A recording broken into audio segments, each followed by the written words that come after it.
Jewellery एक बहुत important हिस्सा है हमारे आउटफिट्स का। जिस तरीके से आप अपनी बॉडी शेप को समझ के अपने स्टाइल गेम को अप कर सकती हैं, उसी तरीके से अपने फेस शेप को अंडरस्टैंड करके आप चूज कर सकती हैं अपने लिए परफेक्ट पीस ऑफ ज्वेलरी। और मैं हूं विनी और आप देख रहे हैं होप स्टोरी।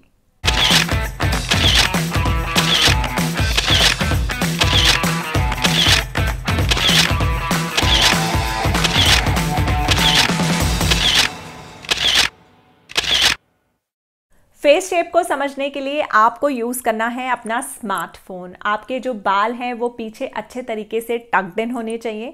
उसके बाद आप ले सकती हैं सेल्फी लेने के बाद आप एडिट मोड पे जाके अपने फेस के आसपास डैश बना सकती हैं या कुछ डॉट्स बना सकती हैं और उन डॉट्स को मिलाकर आप समझ सकती हैं कि आपका फेस शेप क्या है।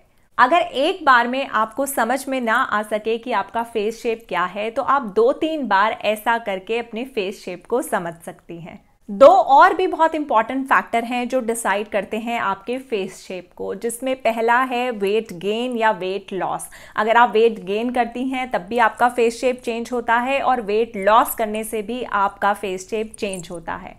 मेकअप से भी फेस का शेप चेंज किया जा सकता है। आजकल कॉन्ट्यूरिंग के ज़माने में हम फेस शेप को चेंज कर सकते हैं मेकअप से। तो आपको ध्यान रखना है इन 2 बातों का भी अपनी फेस शेप को समझते वक्त। तो सबसे पहली और सबसे कॉमन जो फेस शेप होती है वो होती है राउंड फेस शेप। इसमें आपके फेस की जो हाइट और विड्थ होती है वो ऑलमोस्ट सिमिलर होती है। अगर आप अपने फेस को अपनी नोज़ के पास से मेजर भी करेंगे तब भी मेजरमेंट्स ऑलमोस्ट सेम आते हैं।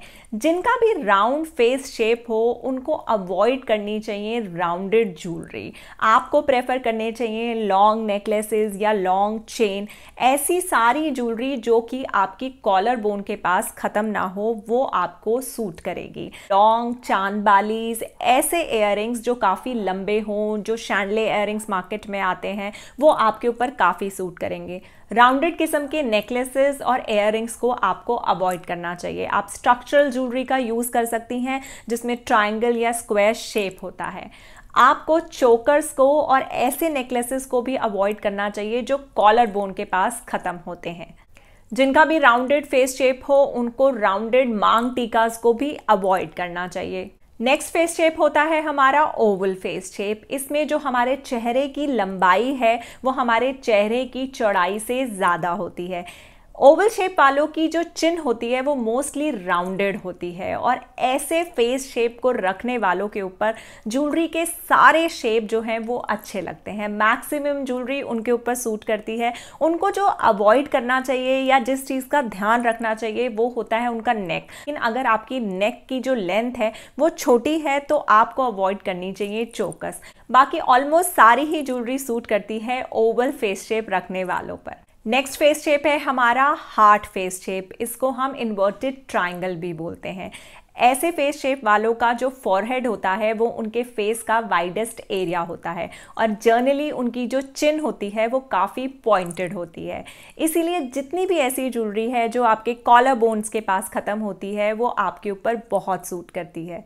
तो आपको चोकर्स को, ऐसे नेकलेसेस को जो कॉलर बोन के पास ख़त्म होते हैं उनको प्रेफर करना चाहिए और आपको अवॉइड करने चाहिए कुछ ऐसे बिग स्टड्स जो कि ध्यान लेकर जाएं आपकी चीक बोन्स या फोरहेड की तरफ। बड़े लंबे इयररिंग्स भी आपके ऊपर बहुत अच्छे लगते हैं और ऐसे इयररिंग्स जो यहाँ से पतले होते हैं और नीचे जाके बड़े हो जाते हैं वो भी आपके ऊपर बहुत खूबसूरत लगेंगे। आपको मांग टीका डिसाइड करते वक्त अपने फोरहेड की चौड़ाई पर ध्यान देना चाहिए। अगर आपका फोरहेड काफ़ी चौड़ा है तो आप बड़े किस्म के मांग टीकास पहन सकती हैं, लेकिन अगर आपके फोरहेड की विड्थ थोड़ा कम हो तो आप छोटे मांग टीकास को प्रेफर कीजिए। नेक्स्ट फेस शेप होता है हमारा स्क्वायर फेस शेप, जिसमें कि फोरहेड और जॉ लाइन के जो मेजरमेंट्स होते हैं वो ऑलमोस्ट सिमिलर होते हैं। तो आपको इस बात का ध्यान रखना है कि आपको ऐसी ज्वेलरी प्रेफर करनी है जो काफ़ी लंबी हो। जो कि आपकी कॉलर बोन्स के पास खत्म ना हो। नेकलेसेस में आपको राउंडेड ज्वेलरी को प्रेफर करना चाहिए, और जब बात आती है इयररिंग्स की तो बड़ी चांद बालीज या डैंगलर्स को आपको प्रेफरेंस देनी चाहिए। आपको अवॉइड करने चाहिए ऐसे इयररिंग्स जो आपकी जॉ लाइन के पास खत्म हो। तो आपको मीडियम साइज जो लेंथ आती है उसके इयररिंग्स नहीं पहनने चाहिए। आपको प्रेफर करना चाहिए कि आप काफ़ी लंबे लूप्स या काफ़ी लंबे इयररिंग्स पहने।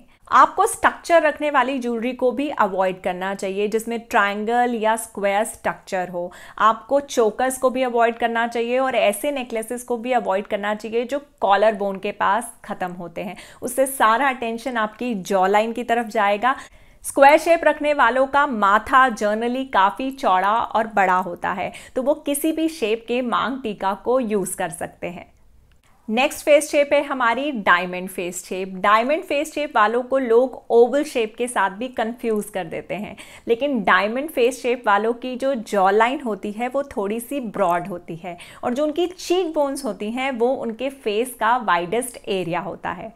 डायमंड शेप वालों के ऊपर भी ओवल शेप की तरह मैक्सिमम ज्वेलरी सूट करती है। सिर्फ आपको अवॉइड करनी है ऐसी ज्वेलरी जो सारा अटेंशन आपके चीक बोन्स की तरफ लेकर जाए। तो इसलिए आपको ध्यान देना है जब भी आप इयररिंग्स चुनें तो आप बिग या स्मॉल स्टड्स को अवॉइड कीजिए। आई होप इस वीडियो के बाद आपको क्लियर हो गया होगा कि आपकी फेस शेप क्या है और किस किस्म की ज्वेलरी आपके ऊपर सबसे ज़्यादा सूट करेगी। ये सिर्फ एक गाइडलाइंस हैं, कोई रूल्स नहीं है। आप हमेशा एक्सपेरिमेंट कर सकती हैं अपनी ज्वेलरी को लेकर। आप कुछ ऐसे सेलिब्रिटीज़ को भी फॉलो कर सकती हैं जो आपकी सिमिलर फेस शेप रखते हो, और आप मुझे भी फॉलो कर सकती हैं इंस्टाग्राम पे। मेरा ID है दी होप स्टोरी ऑफिशियल। अगर आपको ये वीडियो हेल्पफुल लगा हो तो वीडियो को लाइक करे बिना मत जाइएगा।